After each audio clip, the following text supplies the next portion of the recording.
Neal, commiserations. How are you feeling? I'm devastated that everything we worked on during the week was how fast they would come out and come at us, and the way that they get the tempo of the game going early. So we worked really hard to make sure we was ready for it. So then to see us come out and not be, and at 6s and 7s was disappointing, because I think that's where we lost the game in the first half.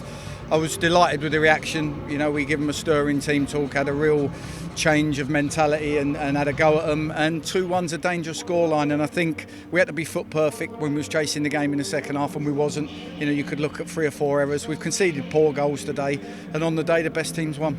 Could you believe your eyes in that first half? No, but you know, Wembley's a strange place.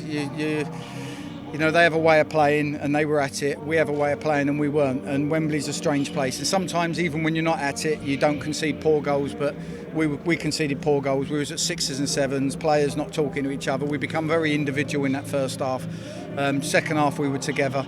But we run out of legs in the end. The third goal kills us off. Could you have done anything more? I guess it's something that you're going to rack your brain about over the coming weeks, is what could you have done different? Do you already think like that, or do you just let it sink in now? We prepped them perfectly for the game. We prepped them for exactly what happened in that game. Once the players cross the line, you know, they have to deliver what we've prepped them. They have to move the ball quick, they have to play quick. You could just tell it looked like it was sticky under our feet. We couldn't get our passing going, we couldn't get our movement going, and because of that we got pinned back in. And then when you get pinned back in, you have to defend well, and we didn't. And we conceded poor goals, and we conceded too many spaces. It's one of them days. I'm not going to have a go at the boys. I've said to you before, like, I'm not going to let it define how well they've done this season. But today, on the day, the best team won. They came at it, they played their game. We didn't get our game going. It's a daft question, but then again, this is me.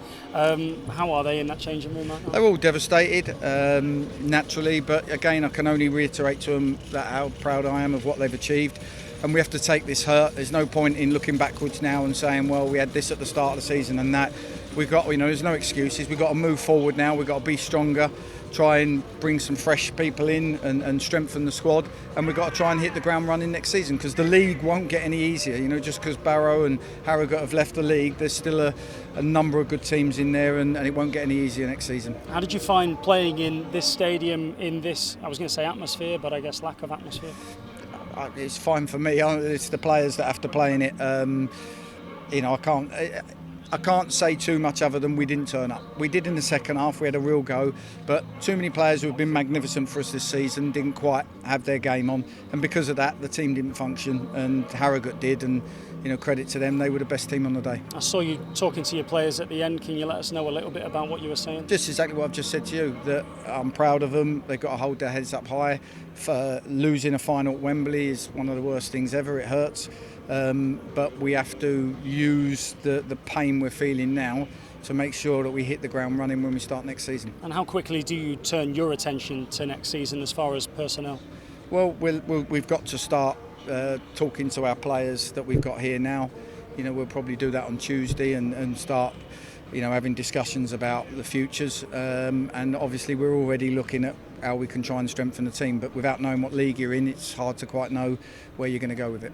Do you think it will be quite a new look, Notts County, come the next season, which starts October? I don't know. I don't know how many we'll bring in. It depends, you know, on what happens with talks we have with certain players. So, you know, I don't know. It's one of them at the moment. It's all a bit raw. Let's try and do the right thing now. We tried to show a little bit of class and clap the opposition. It's the right thing to do. They've beat us fair and square, and now we've got to dust ourselves down, try and plan for the future and move forward. A year ago we spoke after a game at Swindon where there was disappointment, but for a very, very different reason. And I asked you a question, do you want to still be the manager next season? I ask you that question now, but for a very different reason, because I don't think there's any sort of inclination that you could lose your job, whereas a year ago God only knows what was going on. How do you feel about being Notts County manager in the National League again next season? Absolutely want to be that man.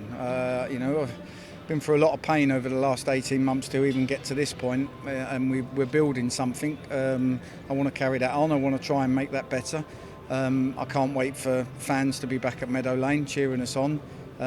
People will be disappointed, no one more so than me, but I think we've got a club that's got its mojo back, it's got a little bit of togetherness back, and hopefully we can use that to have a real go next season. I hope you forgive me for asking that question. I wanted to make absolutely sure about whatever your contract situation might be and whatnot, but how much have you missed the fans, and a final message to them before I leave you there? Missed them, of course, massively.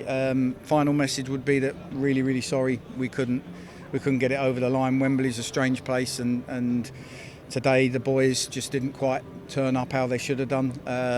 But I'm proud of them. I'm proud of the club for how far we've come this season, and we'll do our very best to hit the ground running at the start of next season. I appreciate your time all season long. Commiserations again. Thank you.